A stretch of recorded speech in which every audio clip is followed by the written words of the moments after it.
My name is Audrie Schell, and I'm a book and paper conservator. Conservation is that it's different in restoration. Conservation is the most minimal intervention possible to maintain the integrity of an item, but to get it to a stable condition where it can be handled or where it can be researched. So that's what conservation is. It is always wanting to maintain the integrity of the item, to show where it has been, the history of an item. Perhaps somebody tore or ripped it, not ripped it up, but some like pencil marks or something like this. You don't want to erase those because that might have been done in the field, or circles or something like this. You know, so that is part of the history of the item. So you want to keep that. You're not gonna remove that.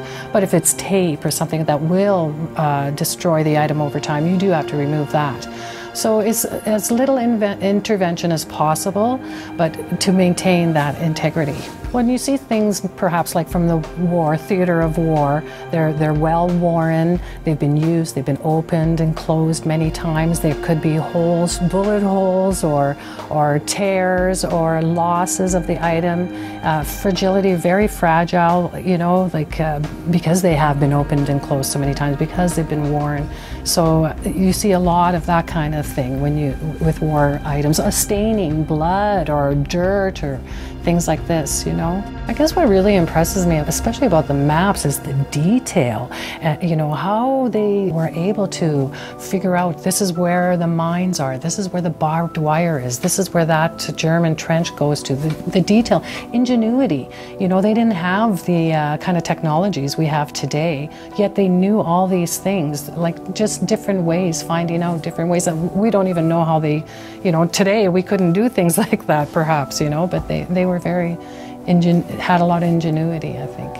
Okay, this is a World War I map. It's of France, and these are lines indicating the fronts, the various fronts. These lines are made with felt pen, or in conservation we call it a porous tip pen.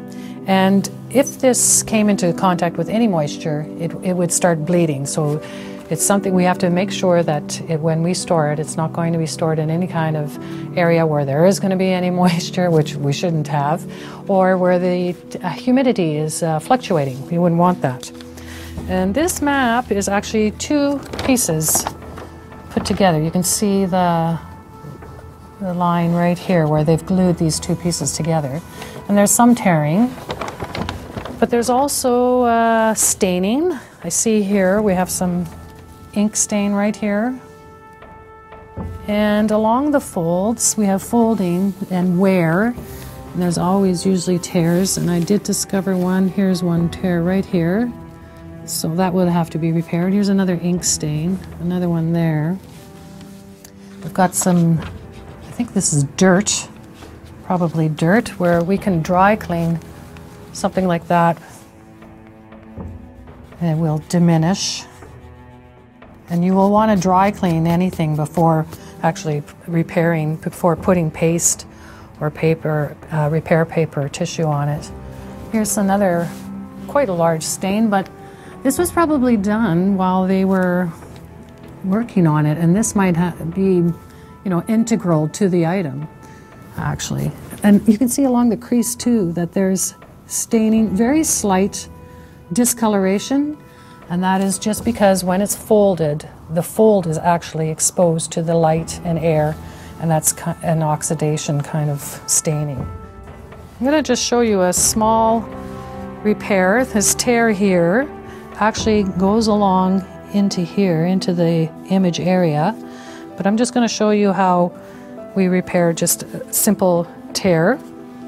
We use papers called Japanese papers, and I've already cut mine into strips. This particular paper is called karitsubu, but there's many types of Japanese papers that you can select from. Various colors, various thicknesses, so depending on the item you're working with, you will use the right colors or right thicknesses. This might be a good color, but it's actually too thick. But I've chosen karitsubu because it's strong, and also once it's repaired, it's almost invisible. Part of conservation too is you don't want to hide what you've done, but you don't want it glaring either. So we use wheat starch paste, which is cooked.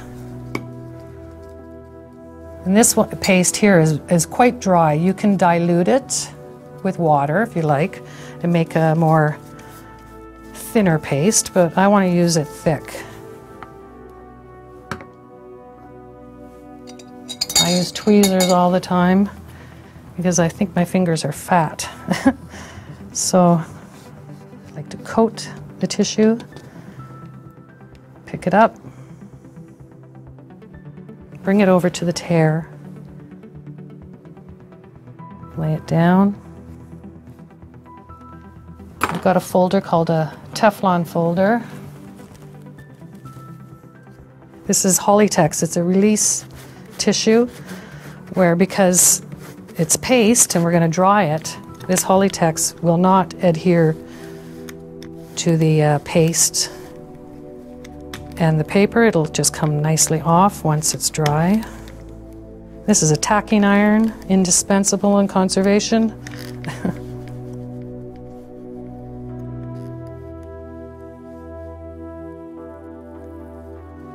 And you do that to the recto and verso. So you don't just repair this tear here, you have to repair it on the underside as well. Paper quality was in a mode where the manufacturing, it was in a mass production. So because of mass production, more and more had to be made. So they were looking for cheaper products to make paper. In the past, paper was made from cotton or linen rags, which was expensive. So they tried to find what was a cheaper way to make paper, and they decided that wood pulp would be great to put into paper. This is lignin, and this adds to the deterioration of paper as opposed to cotton or linen rag paper, which lasts much, much longer.